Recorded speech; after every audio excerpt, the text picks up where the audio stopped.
Corona virus का खौफ अभी लोगों में कम नहीं हुआ। वहीं अब प्रदेश में 9 वर्ष के साथ वर्ष के पहले सप्ताह में बर्ड फ्लू ने दस्तक दी और इंदौर में इसके मिलने के बाद रीवा प्रशासन ने सक्रिय कदम उठाया और इसके बचाव के साथ साथ उपाय एवं प्रवासी पक्षियों पर निगरानी रखने के निर्देश दे दिए गए। राज्य सरकार द्वारा बर्ड फ्लू को लेकर जारी किए गए अलर्ट के बाद रीवा सतना की सीमा के क्षेत्र बकिया गांव के नज़दीक कौवों को मरने की खबर के बाद प्रशासन की टीम ने मौके पर पहुंच जांच शुरू की। वहीं जिले के अन्य हिस्सों में तैनात अमले को भी अलर्ट कर दिया गया कि यदि कहीं किसी भी चिड़िया पक्षियों के मरने की खबर आती है तो उसकी सूचना मुख्यालय को तत्काल दी जाए। इस दौरान सीमा क्षेत्र में मृत पक्षियों को पोस्टमार्टम किया जिनमें उनकी मौत करंट लगने से बताई गई। इस दौरान शासन द्वारा बनाई गई टीम को सावधानी बरतने एवं पीपीई किट पहन पोल्ट्री फार्म का निरीक्षण करने के निर्देश दिए गए। वहीं जब इस मामले को लेकर सिटी न्यूज़ के संवाददाता ने पशु चिकित्सालय एवं महाविद्यालय के डीन डॉक्टर एस तोमर से बात की तो उन्होंने कहा कि ज़िले में यही करना है अपन सबको कि जहाँ भी पोल्ट्री फार्म हैं, चाहे वो शासकीय फार्म हो, बड़े फार्म हो, चाहे बैकयार्ड पोल्ट्री हो छोटे छोटे किसानों के यहाँ, तो स्ट्रिक्ट बायोसिक्योरिटी मेजर मतलब किसी को भी बाहरी व्यक्ति को बिल्कुल अंदर प्रवेश नहीं करने देना है। और अपने को जो पोल्ट्री फार्म है, पोल्ट्री हाउस है, उसको फ्यूमिगेट करना है, धुआं करना है उसमें, और फुटपाथ रखना है, पाउडर का चूना वहाँ डालना है। कोई बाहर से अपने भी बाहर से आते हैं जो मैनेज करते हैं, किसान हैं, वो भी उसके भी पूरी बॉडी होनी चाहिए, डिसइंफेक्ट होनी चाहिए, चूना होना चाहिए, फुटपाथ होना चाहिए, ये सब बहुत ज़रूरी है। तो इसमें लक्षण क्या है? इसमें बहुत सारे लक्षण होते हैं। इसमें पाचन तंत्र प्रभावित होता है, श्वसन तंत्र प्रभावित होता है, प्रजनन तंत्र प्रभावित होता है, नर्वस तंत्र। तो हरे रंग के दस्त होते हैं। इसका मुख्य लक्षण ये है, सांस लेने में दिक्कत होती है, आँख में भी आंसू आते हैं उसको, और गर्दन टेढ़ी हो जाती है नर्वस तंत्र से। ये मुख्य लक्षण है इसके। इसके बचाव के लिए क्या किया जाए? बचाव के लिए अभी अपने देश में इसका जो टीकाकरण जो है कॉमन नहीं है, लेकिन अपन प्रिकॉशन सभी लें तो बच सकते हैं इससे। मनुष्य को क्या खतरा है?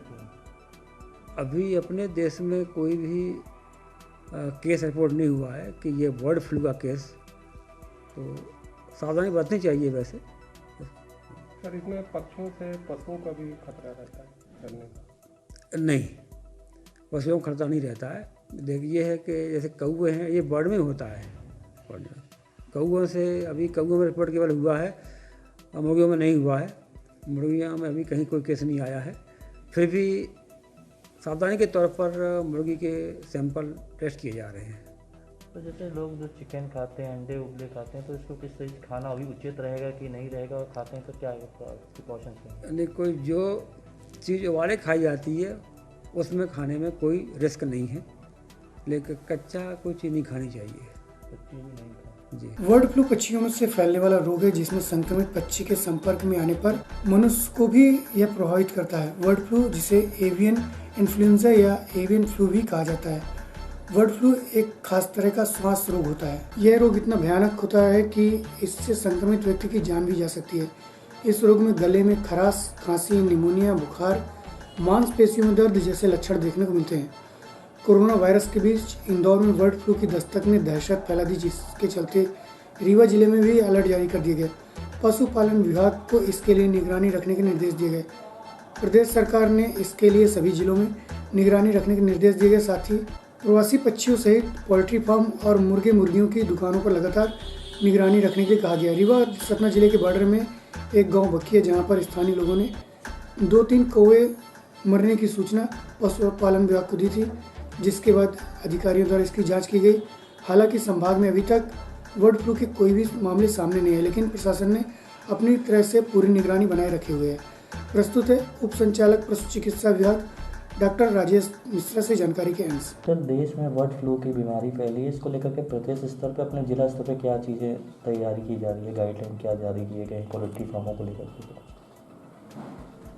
ये अभी संज्ञान में आया है, और मध्य प्रदेश में मुर्गियों में तो ऐसी समस्या अभी कहीं नहीं पुष्टि हुई है इसकी, लेकिन कुछ कौवों की मृत्यु की सूचना प्राप्त हुई है, और वो भी जो राजस्थान से लगे हुए ज़िले हैं, इंदौर, उज्जैन और कुछ अन्य ज़िलों में भी। लेकिन अभी रीवा ज़िले में ऐसी कोई शिकायत नहीं प्राप्त हुई है। यहाँ सभी पशु चिकित्सालयों में चिकित्सकों को और हमारे कंपाउंडर्स को सभी को ये निर्देशित किया गया है कि अगर कहीं आकस्मिक मृत्यु पक्षियों में दिखाई दे तो उसकी तत्काल यहाँ सूचना दें, और इसके सैंपल भी हम नियमित रूप से, जैसे प्रवासी पक्षी आते हैं आजकल गोविंदगढ़ में हैं, तो वहाँ से भी सैंपल लिए जा रहे हैं।